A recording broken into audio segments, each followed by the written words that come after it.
Masyarakat Gayo tidak dapat dipisahkan dari kopi, karena selain mayoritas masyarakat adalah petani kopi, kebiasaan masyarakat Aceh ngopi juga tidak bisa dihilangkan begitu saja. Ngopi di warung kopi bukan hanya bercerita sebatas minum kopi, tapi juga sebagai tempat silaturahmi, berdiskusi, saling tukar informasi, atau bahkan bercerita tentang bisnis, ekonomi, politik, ataupun sebagainya. Maka tak heran, masyarakat di Aceh banyak yang menghabiskan waktu di kedai kopi pada hari-hari tertentu, karena warung kopi menjadi tempat alternatif selain rumah dan kantor. Di Banda Aceh maupun di Takengon, banyak warung kopi juga tentunya tidak terlepas dari sejarah kopi di Indonesia. Diketahui, kopi pertama kali masuk ke Indonesia pada tahun 1699 yang dibawa oleh Belanda, dan masyarakat Aceh mulai mengenal kopi sejak tahun 1804 dari kolonial Belanda dan membudidayakan pada tahun 1908 di Gayo. Nah, sejak saat itu kopi menjadi komoditas pertanian yang unggul karena didukung dengan alam atau cuaca. Jika selama ini ngopi lebih banyak didapati dari kalangan orang tua dan tempatnya hanya sebatas di warung-warung, tradisi ini kian bergeser, baik dari segi kalangan usia maupun tempat. Kini, kalangan muda sudah mulai menggeser kebiasaan ngopi generasi sebelumnya. Mereka, para anak-anak muda, lebih menikmati kafe sebagai tempat untuk ngopi, berkumpul, dan membahas segala sesuatu seperti yang dilakukan orang tuanya.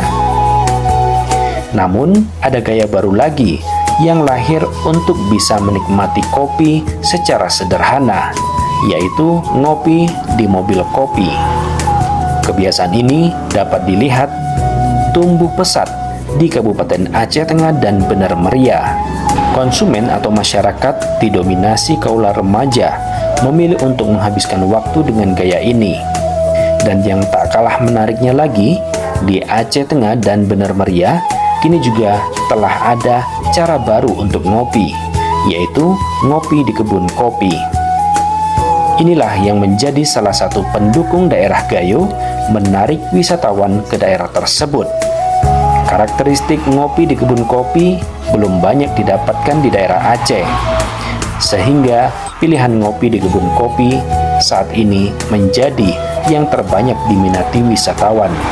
Seperti diungkapkan Madi Aryansyah, pelayan kopi di kebun kopi Seladang, Bener Meriah.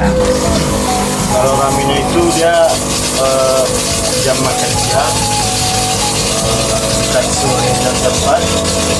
Kalau harinya itu ada juga, biasa raminya itu hari Sabtu Minggu. Dirinya mengaku pendapatan ladang kopi setiap hari mampu mengumpulkan 1 sampai dengan 2 juta. Dan jika hari libur, bisa saja omset yang terkumpul hingga mencapai 10 juta rupiah. Kepala Dinas Pariwisata Aceh Tengah Zulkarnain menyampaikan, pemerintah dalam menarik wisatawan juga membuat sejumlah program, di antaranya adalah Festival Mobil Kopi. Pada gelaran tersebut, pengunjung diharapkan dapat edukasi tentang pengolahan kopi sampai dengan berbelanja membawa oleh-oleh kopi asli dari dataran tinggi Gayo. Itu banyak sekali, banyak event-event tentang barista kopi yang sudah kita tampilkan di Aceh Tengah, seperti mobil kopi itu sudah kita munculkan. Kemudian ada barista kopi yang lain, itu pada para pengunjung kita perkenalkan.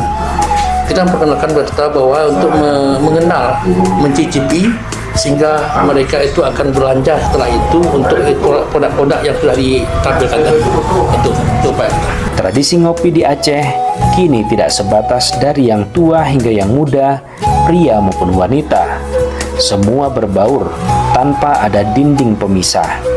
Kopi seperti diibaratkan napas bagi masyarakat Aceh yang sulit dipisahkan dari kebiasaan hidup sehari-hari. Dengan ngopi dari kopi dataran tinggi Gayo yang mengharumkan Aceh dapat menyambung silaturahmi dan mengangkat pariwisata dan ekonomi bagi masyarakatnya. Satiran, RRI Takengon melaporkan.